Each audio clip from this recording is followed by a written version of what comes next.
చిట్టుపాలెమే మేము వ్యవసాయం చేసుకుంటాం. ఇవాళ పొద్దున వచ్చాము. పొద్దు భోజనం అయ్యి బాగానే పెట్టారు. సీఎం గారికి ఏమని చెప్తామమ్మా? అంటే ఎక్కడా కూడా ఎవరికి ఏ ఇబ్బంది పడకూడదని ఇబ్బంది ఏం పడతలా మేము. ఇబ్బంది ఏం లేదు, బాగానే ఉన్నాము. భోజనం అయ్యి బాగా చూసారు, బాగా పెట్టారు. ఏం బాధ లేదు మాకు. ఇక్కడికి వచ్చి ఉంటాం పొద్దునుంచి. ఈ 2 రోజులు ఉండే 3 రోజులు ఉండే ఉంటాము.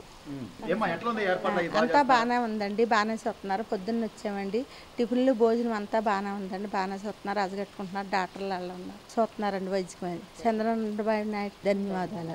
గవర్నమెంట్ పునరావాస కేంద్రం ఏర్పాటు చేసింది, మీకు ఏర్పాట్లు ఎలా ఉన్నాయి? 3 రోజుల క్రితం చెప్పారండి, వచ్చాము. నిన్న నుంచి వచ్చాము. అన్ని బాగానే జరుగుతున్నాయి ఏర్పాట్లు. అన్నం పెడుతున్నారు, పొద్దున్నే పులికారం పెట్టారు. మందులు వాటర్ ఎలా ఉంది ఇక్కడ? సప్లై ఇస్తున్నారా? మందులు ఇస్తున్నారండి, అన్ని బాగున్నాయి. మందులు ఇస్తున్నారు, అన్నం అన్ని పెడుతున్నారు. బాగా అన్ని సౌకర్యాలు బాగానే ఉన్నాయి ఇప్పుడు వరకే.